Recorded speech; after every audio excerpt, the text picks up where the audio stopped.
إن الحمد لله نحمده ونستعينه ونستغفره ونعوذ بالله من شرور أنفسنا ومن سيئات أعمالنا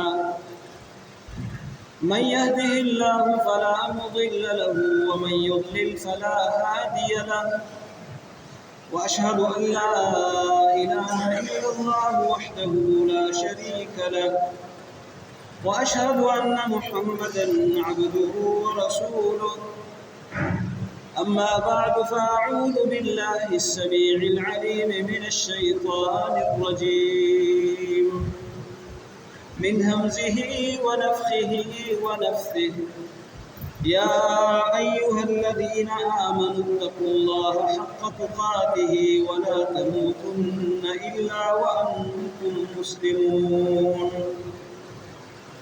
يا أيها الناس اتقوا ربكم الذي خلقكم من نفس واحدة وخلق منها زوجها وبث منهما رجالا كثيرا ونساء واتقوا الله الذي تساءلون به والأرحام إن الله كان عليكم رقيبا يا أيها الذين آمنوا اتقوا الله وقولوا قولا سديدا يصلح لكم أعمالكم ويغفر لكم ذنوبكم ومن يطع الله ورسوله فقد فاز فوزا عظيما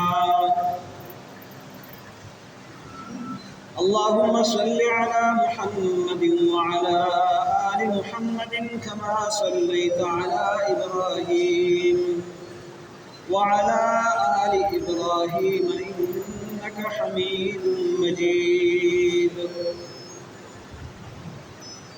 فاتقوا الله وأصلحوا ذات بينكم وأطيعوا الله ورسوله إن كنتم مؤمنين وقال تعالى في مقام آخر ربنا هب لنا من أزواجنا وذرياتنا قرة أعين واجعلنا للمتقين إماما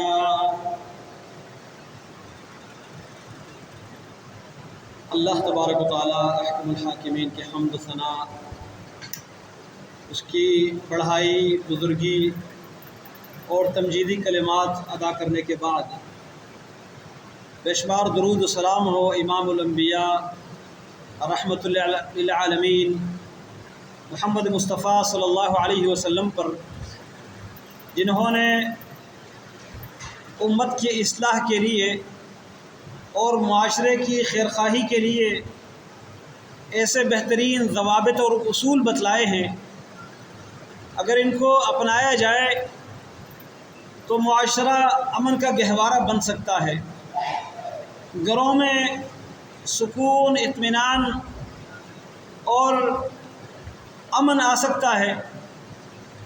لیکن وہ لوگ جو اللہ کے نبی صلی اللہ علیہ وسلم کے لائی ہوئی شریعت سے روگردانی کریں اور اللہ رب العالمین کی نافرمانی کر کے وہ سکون حاصل کرنا چاہے، ان کو اللہ تبارک و تعالیٰ کبھی سکون نصیب نہیں کرتا۔ پہلے کچھ خطبات آپ سماعت فرما چکے ہیں، جن میں ہمارا موضوع یہ تھا کہ گھروں کا سکون کیسے برباد ہو جاتا ہے، گھروں میں بے چینی کیسے آتی ہے۔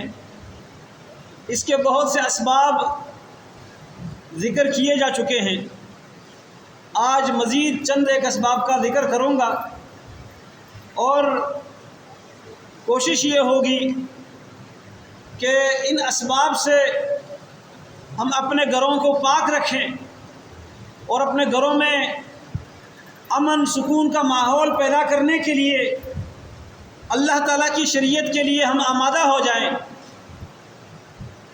گھروں میں سکون اور جو چین اور امن ہے، اس کے خرابی اور بربادی کے اسباب میں سے ایک سبب یہ ہے کہ نشہ آور چیزوں کا استعمال۔ ہمارے معاشرے میں مصیبت تو یہ ہے کہ جس ادارے کی، جس شخص کی ذمہ داری کسی برائی کے روک تھام کی ہوتی ہے، وہ اس برائی کے فروغ دینے میں بڑا کردار ادا کر رہا ہوتا ہے۔ جن اداروں کی ذمہ داری ہے کہ وہ معاشرے کو، ملک کو، علاقوں کو نشہ آور مواد سے پاک رکھیں، ان کی خرید اور فروخت کو روکیں، ان کا استعمال روکیں، وہ اس کو روکنے کے بجائے مزید اس میں اپنا کردار ادا کرتے ہیں، بلکہ حصہ بن جاتے ہیں۔ ایسے کاروبار کرنے والوں کے ساتھ مل کر وہ اس کاروبار کو پروان چڑھاتے ہیں۔ اگر ان اداروں کے لوگ اپنی ذمہ داری ادا کریں تو یقیناً نشہ آور مواد ایک جگہ سے دوسری جگہ پہنچانا اور وہاں پر آسانی سے اس کو حاصل کرنا یہ ناممکن ہوگا، اور جو استعمال کرنے والے ہیں ان کے علاج پر اور ایسے ماحول سے دور رکھنے پر اگر توجہ دے دی جائے، لیکن یہ کام پرائیویٹلی نہیں ہو سکتا، انفرادی طور پر نہیں ہو سکتا۔ اس کے اندر جب تک حکومت انوالو نہ ہو اور حکومت کے جو ذمہ دار ادارے ہیں وہ اگر اس میں اپنا کردار ادا نہ کرے تو جتنی باقی برائیاں ہیں اسی طرح یہ برائی بھی عام ہو رہی ہے اور چلتی رہے گی۔ تو نشہ آور مواد، اس سے معاشرے کو پاک کرنا، اس سے یہ ہوگا کہ گھروں میں سکون آئے گا۔ چونکہ یہ ہمارے اختیار میں نہیں ہے، اس کو ہم بیان کر سکتے ہیں، نصیحت کر سکتے ہیں، لیکن جو ہمارا کرنے کا کام ہے وہ یہ ہے کہ ہم اپنے بچوں کو بچپنے سے ہی ان چیزوں سے دور رکھیں، ایسے ماحول سے دور رکھیں، ان چیزوں کے بارے میں ان کو آگاہی دیں، ان کو ڈرائیں اس کے خطرناک انجام سے، اور جو اس کے لیے راستے بنتے ہیں، چھوٹے چھوٹے نشہ آور مواد، یعنی معمولی چیزوں سے، چریا سے لے کر چالیا سے آگے پھر بڑھتے بڑھتے پان، پھر گٹکا، پھر آگے سگریٹ، پھر چرس، اور پھر آگے بہت خطرناک درجے تک یہ لوگ پہنچ جاتے ہیں۔ تو ابتدا سے ہی اس کا راستہ بند کر دیا جائے اور راستے میں رکاوٹیں کھڑی کر دی جائے تو انشاءاللہ بچے اس مصیبت سے بچ سکتے ہیں۔ اگلا جو سٹیپ ہے وہ یہ ہے کہ اگر کوئی بچہ اس بیماری میں مبتلا ہو گیا، اب ہمارے معاشرے میں کیا ہوتا ہے، لوگ کہتے ہیں چلے یہ تو اب بگڑ رہا ہے لیکن ہم اس کی شادی کروا دیتے ہیں تاکہ شادی کی وجہ سے یہ سدھر جائے۔ بھائی اس شادی کی وجہ سے وہ سدھرے گا نہیں، وہ کسی کی بچی کی زندگی برباد کرے گا۔ ہمارے معاشرے میں ایسے کئی گھر ہیں جن کے اندر رہنے والی دوسرے گھروں سے آنے والی لڑکیاں وہ عذاب میں رہ رہی ہیں۔ شوہر وہ صرف اپنا حق جانتا ہے، اپنی جنسی تسکین کو حاصل کرنے کا مقصد جانتا ہے، باقی نہ بیوی کا خرچہ ادا کرتا ہے، نہ بچوں کی تربیت کرتا ہے، نہ اپنے اوپر کسی ذمہ داری کا احساس کرتا ہے۔ کیوں؟ اس لیے کہ اس کے سب سے بڑی فکر اور سب سے بڑا زندگی کا مقصد یہ ہوتا ہے کہ میں پیسہ کیسے حاصل کروں، کہاں سے چوری کروں، کہاں سے کوئی چیز چرا کے، یہاں تک کہ گھر سے چرانا پڑے وہ چرا کے جا کے بیچ دوں اور میں اپنا نشہ پورا کروں۔ ایسی پھر بچیاں وہ کیا کرتی ہیں، ان کی زندگی برباد ہو جاتی ہے۔ اگر ان کے بچے ہیں تو وہ بچے بھی رولتے رہتے ہیں اور پھر ان گھروں میں سکون نہیں آتا، پھر علیحدگی تک بات پہنچ جاتی ہے۔ گھر کے باقی افراد کہتے ہیں اب اس میں ہم کچھ نہیں کر سکتے، وہ بندہ نشے کی وجہ سے پاگل بن چکا ہے۔ بھائی آپ کو پہلے سوچنا چاہیے تھا، اپنے بیٹے کے لیے اگر آپ کسی کی بیٹی کا رشتہ مانگتے ہیں، آپ اپنے بیٹے کے اندر جو عیوب ہیں، جو نقص ہے، جو کمی کوتاہی ہے وہ بتا دیں۔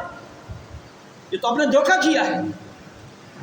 تو اگر کسی اللہ نہ کرے کسی کے گھر کا کوئی بندہ نشہ آور مواد کا عادی بن جائے، پھر اس کو لوگوں کے سامنے صاف ستھرا پیش کرنا، اس کے لیے کسی کے بچی کا رشتہ مانگنا یہ جرم ہے۔ اس لیے کہ وہ سدھرے گا نہیں، وہ اس مصیبت سے نکلے گا نہیں، وہ دوسروں کو اس مصیبت میں پھنسائے گا۔ تو اس چیز کا ہمیں خیال رکھنا ہے۔ اور جو بھی اپنی بیٹی کا رشتہ کسی کو دے رہا ہے اس کو بھی یہ ساری چیزیں دیکھنی چاہیے۔ صرف ظاہری باتوں میں، ظاہری مال دولت کے چمک دمک میں وہ دھوکہ نہ کھائے، بلکہ اس کو تحقیق کرنی چاہیے۔ تو بنیادی باتیں ہیں۔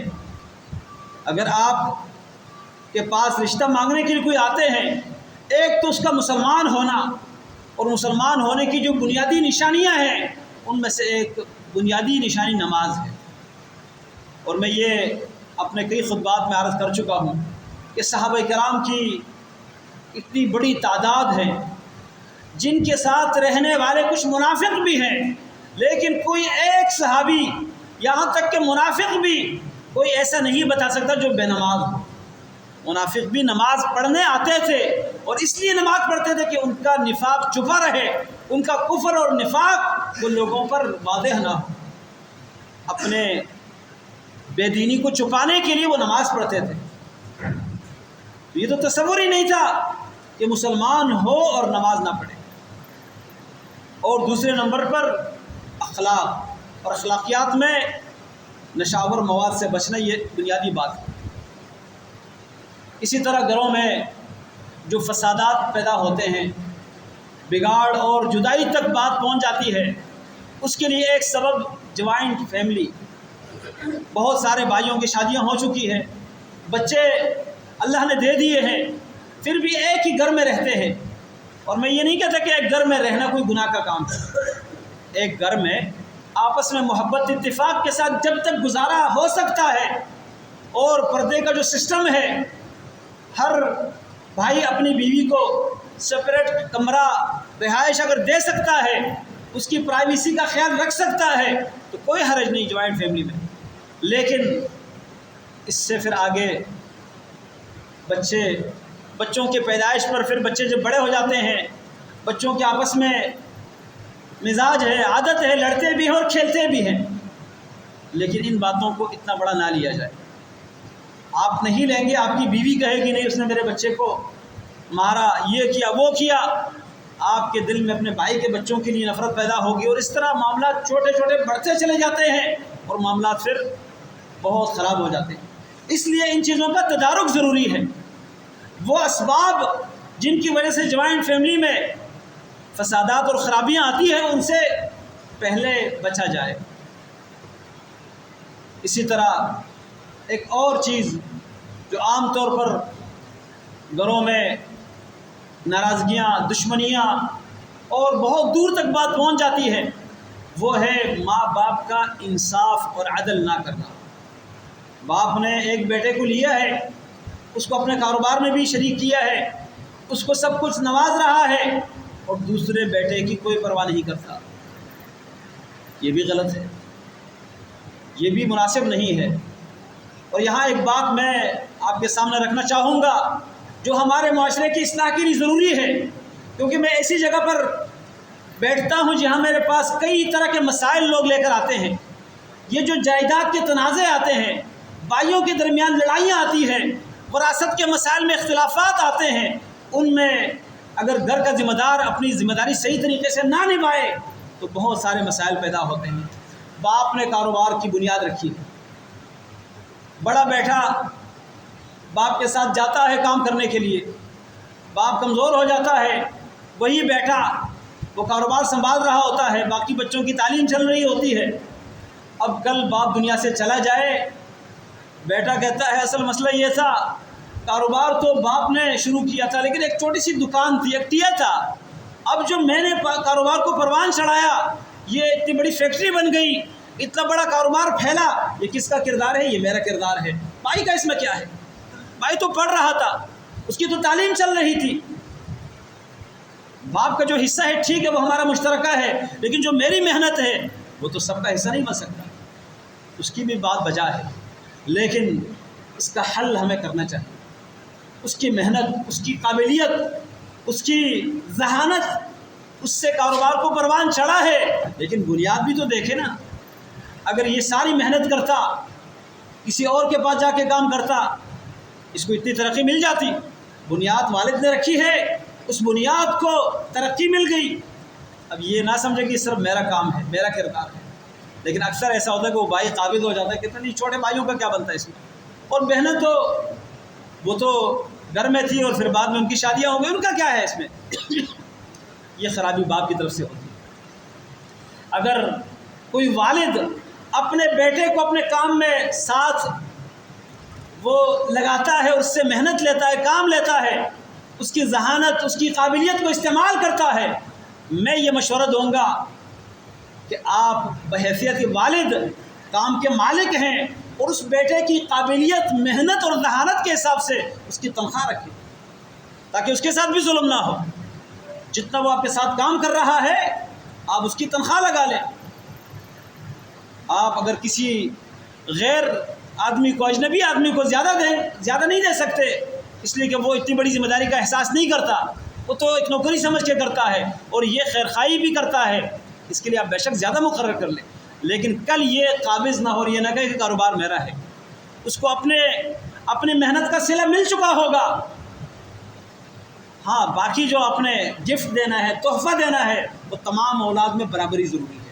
نعمان بن بشیر رضی اللہ عنہ ایک صحابی رسول ہے، ان کے والد نے ان کو ایک باغ دیا، ایک باغیچہ تھا، وہ دیا تحفے میں۔ اب اس کی والدہ نے کہا اپنے شوہر سے، بشیر رضی اللہ عنہ سے، کہ آپ نے اپنے بیٹے کو تحفہ تو دے دیا ہے، لیکن کل آ کے اس پر آپ کے دوسرے بیٹے جو دوسری بیویوں سے ہے وہ اعتراض کریں گے، تو آپ اس پر کسی ایسے بندے کو گواہ بنائیں جس کی گواہی رد نہیں ہو سکتی۔ وہ کون ہے؟ اللہ کے پیارے نبی محمد صلی اللہ علیہ وسلم۔ میں اس وقت تک آپ کا یہ دیا ہوا تحفہ اور یہ گفٹ اس پر راضی نہیں ہوں گی جب تک آپ اس پر اللہ کے نبی صلی اللہ علیہ وسلم کو گواہ نہ بنائیں۔ اس نے کہا ٹھیک ہے، اپنے بیٹے نعمان کو لے گئے، نبی علیہ السلام سے کہا اللہ کے نبی علیہ السلام، میں نے اپنے اس بیٹے کو تحفہ دیا ہے، ایک باغیچہ ہے، تو آپ گواہ بنیے۔ میری بیوی کہہ رہی ہے کہ جب تک اللہ کے نبی کو آپ گواہ نہ بنائیں میں اس تحفے پر راضی نہیں ہوں، تو آپ برائے مہربانی آپ اپنی گواہی اس پر ثبت کر لیں، آپ اس کے گواہ بنیے۔ نبی علیہ السلام نے فرمایا اچھا، آپ نے اپنے باقی بیٹوں کو بھی اسی طرح کا تحفہ دیا ہے؟ کہا نہیں، باقیوں کو تو میں نے نہیں دیا۔ فرمایا اتقوا اللہ واعدلوا بین اولادکم، اللہ سے ڈرو، اپنے اولاد کے درمیان عدل کرو، برابری کرو۔ اور فرمایا لا اشہد علی زور، میں ظلم پر، زیادتی پر گواہی نہیں دے سکتا، میں اس کا گواہ نہیں بن سکتا۔ فرمایا اللہ سے ڈرو اور اپنے اولاد کے درمیان عدل کرو۔ یہاں اولاد لفظ عام ہے، اولاد بیٹے کو بھی کہتے ہیں، بیٹی کو بھی کہتے ہیں۔ اگر آپ اپنی زندگی میں کچھ دیتے ہیں گفٹ کے طور پر، تحفے کے طور پر، آپ نے بیٹے کو جتنا دینا ہے اتنا بیٹی کو بھی دینا ہے۔ ایک وراثت کا مسئلہ ہے، وہ الگ ہے، وراثت زندگی میں نہیں ہوتی۔ بعض کہتے ہیں جی میں زندگی میں اپنی وراثت تقسیم کرتا ہوں، وراثت زندگی میں تقسیم کرنا یہ بھی شرعی اصولوں کے خلاف ہے۔ وراثت جو علم الفرائض ہے، علم الوراثت ہے، اس کے لیے کچھ ارکان ہیں، اور ارکان کون کون سے ہیں؟ ان میں سے موت المورث، وراثت چھوڑنے والے کا موت کا یقینی ہونا، جب تک اس کی وفات کا یقین نہ ہو اس وقت تک اس کی وراثت تقسیم نہیں ہو سکتی۔ اور دوسرے نمبر پر وارث کا اس کے مرنے کے بعد زندہ رہنا، بے شک چند لمحوں کے لیے کیوں نہ ہو، وارث بنے گا۔ اب آپ اپنی زندگی میں وراثت تقسیم کرتے ہیں، یہ وراثت کیسے بنی؟ آپ زندہ ہیں، آپ کا مال وراثت نہیں ہے، آپ کی ملکیت ہے۔ اور پھر اس کے نقصانات بھی ہم دیکھتے ہیں، کیا ہوتا ہے جی میں نے تو جان چھڑا دی، میں نے تو انصاف کر لیا، سب کے درمیان برابر برابر تقسیم کر لیا۔ اب کیا ہوتا ہے، وہ بیٹے اپنے کاروبار میں لگ جاتے ہیں، اپنے بیویوں کے ساتھ خوشی خوشی رہتے ہیں۔ باپ کہتا ہے مجھے عمرہ کرنا ہے لیکن میرے پاس کچھ ہے نہیں، باپ کہتا ہے میں صدقہ کرنا چاہتا ہوں لیکن میرے ہاتھ کچھ نہیں ہے۔ باپ اپنے علاج کے لیے پریشان ہوتا ہے۔ یہ دنیا بڑی بے وفا ہے، اس میں اولاد ہو یا مال ہو، آپ اپنے لیے کچھ رکھیں جس سے آپ اللہ تعالیٰ کو راضی کر سکے، عمرہ کر سکے، حج کر سکے، اپنے علاج معالجے کا انتظام کر سکے، کسی عزیز اور قارب کے ساتھ ہمدردی کر سکے، زندگی میں اس کی تقسیم نہیں، زندگی میں آپ تقسیم کے حوالے سے وصیت کر سکتے ہیں کہ میری وراثت اس طریقے کے مطابق تقسیم ہو جو طریقہ اللہ نے قرآن میں بتایا، اللہ کے نبی صلی اللہ علیہ وسلم نے احادیث میں بیان کیا ہے۔ تو یہ گھروں میں بگاڑ پیدا ہونے کا ایک بڑا سبب ہے، اولاد کے درمیان عدل نہ کرنا، اور پھر کاروباری معاملات ایسے ہی چھوڑ دینا۔ پھر بھائی تو بھائی ہوتے ہیں آپس میں، لیکن ان کی جو گھر والیاں ہوتی ہے، ان کی بیویاں ہوتی ہے، وہ تو آپس میں بہنیں نہیں ہوتی، اور وہ تو ان کی بہنیں نہیں ہوتی۔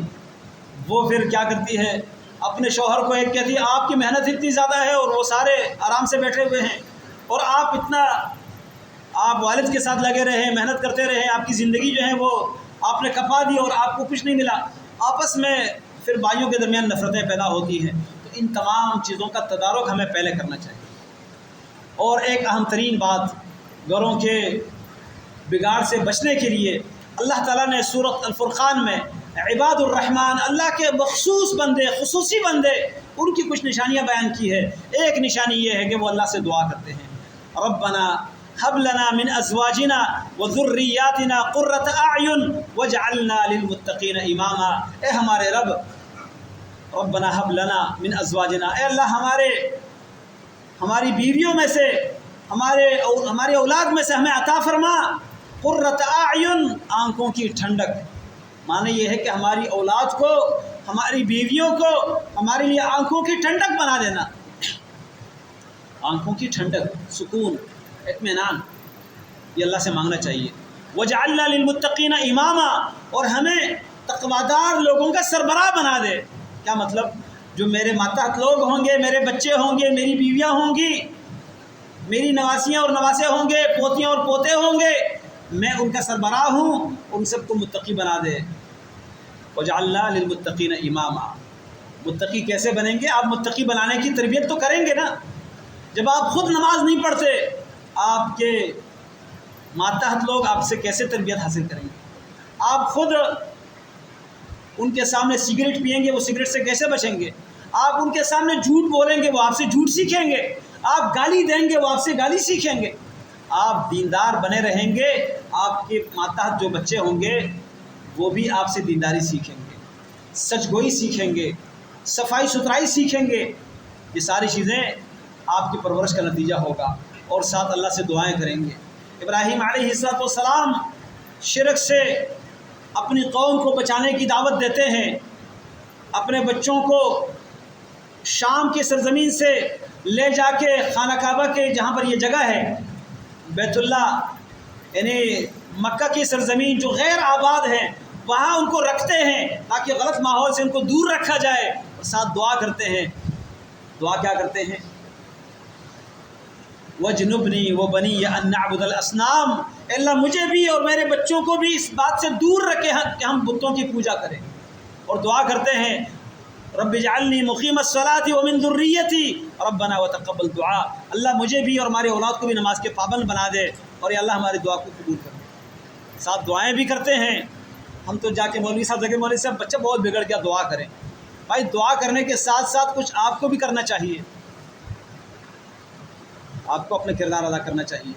تو گھروں کے جو بگاڑ کے اسباب ہیں بہت زیادہ ہیں، لیکن یہ چند ایک آپ کے سامنے میں نے پیش کر دیے ہیں۔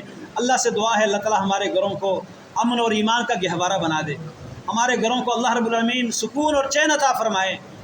اور ایک اہم ترین چیز جن کی وجہ سے گھروں میں بگاڑ پیدا ہوتا ہے اور نقصان اور فسادات پیدا ہوتے ہیں، وہ عاملوں کے پیچھے، جادوگروں کے پیچھے جانا، اور اپنی بیوی کو اپنے محبت کے جھانسے میں پھنسانا، اپنے داماد کو اپنا تابع بنا دینا، بیوی کا اپنے شوہر کو ان چکروں میں پڑ جانا۔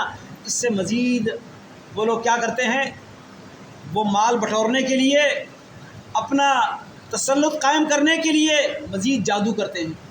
تو ایسے لوگوں کے پیچھے پڑنے سے بھی بچنا چاہیے۔ اللہ تعالی ہمارے گھروں کو ایسے فسادات سے محفوظ رکھے، اللہ تعالی ہم سب کو عافیت میں رکھے۔ اقول قولی ھذا واستغفر اللہ لی ولکم ولسائر المسلمین۔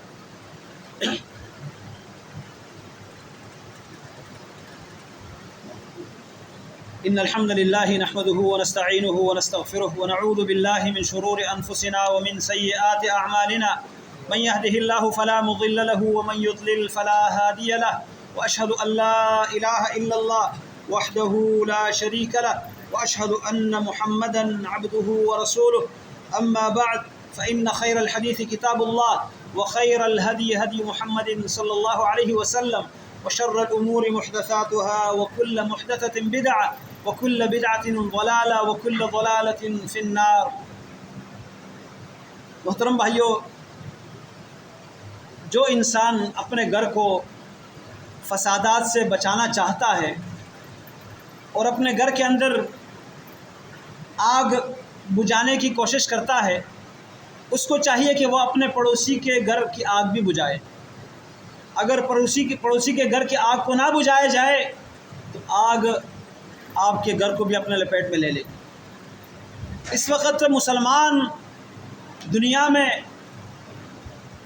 جس انداز سے زندگی گزار رہے ہیں، انتہائی افسوس کی بات ہے۔ جو مسلمانوں کی تعریف ہے، جو مسلمان کے اوصاف اللہ کے نبی صلی اللہ علیہ وسلم نے بتلائے ہیں، وہ کیا ہے؟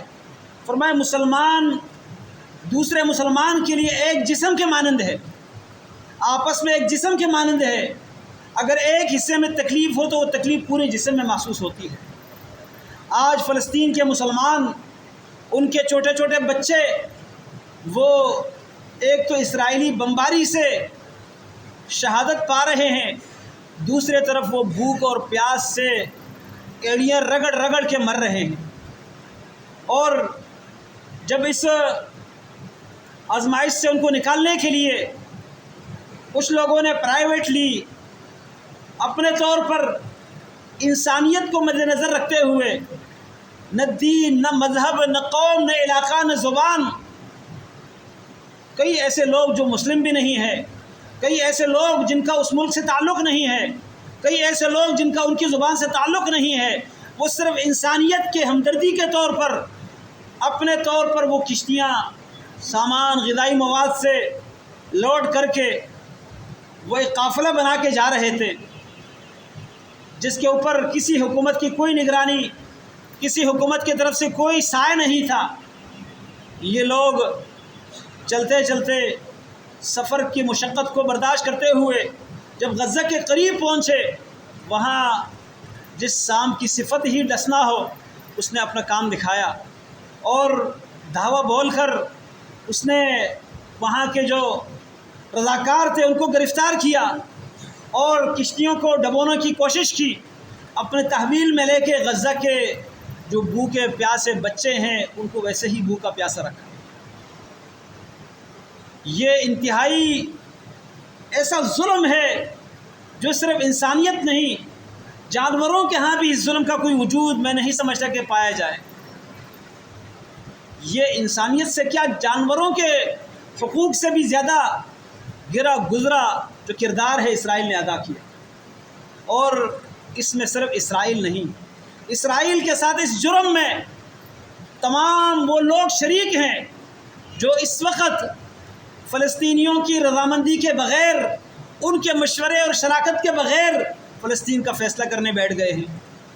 اور ٹرمپ جو انسانیت کا دشمن ہے، جو بیڑیے ہے خونخوار، اس کے ہاتھ وہ فلسطینیوں کے خون سے رنگین ہے۔ وہ نتنیاہو کے ساتھ شانہ بشانہ کھڑا ہو کے مسلمانوں کا قتل عام کر رہا تھا، آج وہ امن کا عالمی ایوارڈ حاصل کر رہا ہے۔ یہ ایوارڈ دینے والے بھی ظالم اور ایوارڈ لینے والا بھی ظالم، اور اس ظلم پر خاموش رہنے والے بھی ظالم۔ ہم کچھ نہیں کر سکتے، اپنی آواز تو اٹھا سکتے ہیں، اپنے رب کے سامنے فریاد تو پیش کر سکتے ہیں، دل میں اس فیصلے پر ناراضگی کا اظہار تو کر سکتے ہیں۔ اور ہمارے حکمران، اللہ تعالیٰ ان کو ہدایت دے، ان کا دین سے، اسلام سے، قرآن سے کیا تعلق ہے؟ قرآن پڑھتے ہوئے، لکھ کر، دیکھتے ہوئے وہ قرآن نہیں پڑھ سکتے، یہ تعلق ان کا قرآن کے ساتھ ہے، تو پھر ایسے ہی کریں گے۔ قرآن کی تعلیمات سے تو دور ہیں، اب ان کو اپنے مفادات، اپنے ذاتی مقاصد نظر آتے ہیں، اور فلسطین کے مظلوم مسلمان جو لاکھوں کی تعداد میں شہید کر دیے گئے، زخمی کر دیے گئے، بے گھر کر دیے گئے، وہ نظر نہیں آتے۔ میرے محترم مسلمان بھائیوں، مسلمانوں کی آواز سننے والا اللہ کے سوا کوئی نہیں۔ جب تک مسلمان اپنے نبی کے دین کی طرف نہیں لوٹیں گے، جہاد کا راستہ نہیں اپنائیں گے، کفار سے اپنی امیدیں ہٹا کر اللہ کے اوپر امیدیں رکھیں، اس وقت تک یہ مسلمان کبھی کامیاب نہیں ہو سکتے۔ آج ہم سمجھتے ہیں کہ ٹرمپ ہمیں کوئی یہاں امن دلائے گا، فلسطین کے مسلمان ظلم سے بچ جائیں گے۔ نہیں، وہ اسرائیل کو تحفظ فراہم کرنے کے لیے سب کچھ کر رہا ہے۔ اس کو پتہ ہے اسرائیلی یہودی بہت ڈرپوک ہیں، ان کو اپنی جان کا خطرہ ہے، اور اندر سے بغاوت بھی پھوٹنے والی ہے انشاءاللہ، کیونکہ انسان پھر بھی انسان ہوتا ہے، وہ پھر بھی دیکھتا ہے کہ میں کیا کر رہا ہوں۔ وہاں کے فوجی وہ بغاوت پر اترنے کے لیے تیار ہیں، تو ان کو یہ خطرہ ہے کہ یہاں سے اگر مسلمان اور وہاں سے وہ بغاوت شروع کر دے، اور پھر یورپی ممالک میں جو کچھ نہ کچھ انسانیت کو سمجھنے والے غیر مسلم ہیں وہ بھی اگر اٹھ گئے تو ہم کیا کریں گے؟ تو یہ اسرائیل کو تحفظ دینے کے لیے یہ سارا منصوبہ تیار کیا جا رہا ہے، اور ہمارے نام نہاد مسلمان اور مسلمانوں کے حکمران یہ اگر اس منصوبے کا حصہ بنے تو یہ بھی نتن یاہو سے ظلم میں کوئی کم نہیں ہوں گے۔ اللہ رب العالمین ان ظالموں سے انتقام لے۔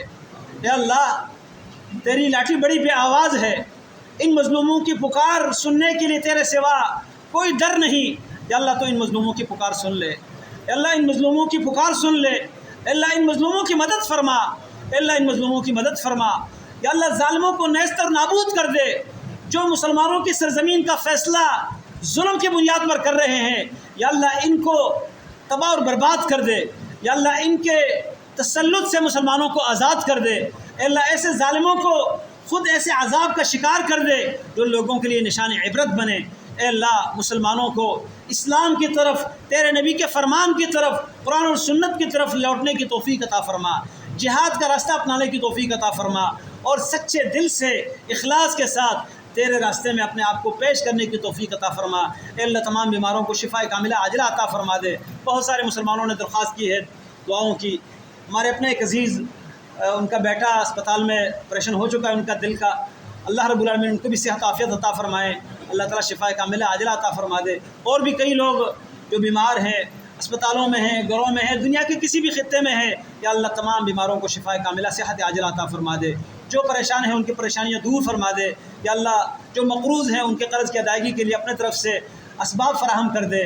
ربنا ظلمنا انفسنا وان لم تغفر لنا وترحمنا لنكونن من الخاسرين ربنا آتنا في الدنيا حسنة وفي الآخرة حسنة وقنا عذاب النار وصلى الله تعالى على خير خلقه محمد وعلى آله وأصحابه أجمعين برحمتك يا أرحم الراحمين۔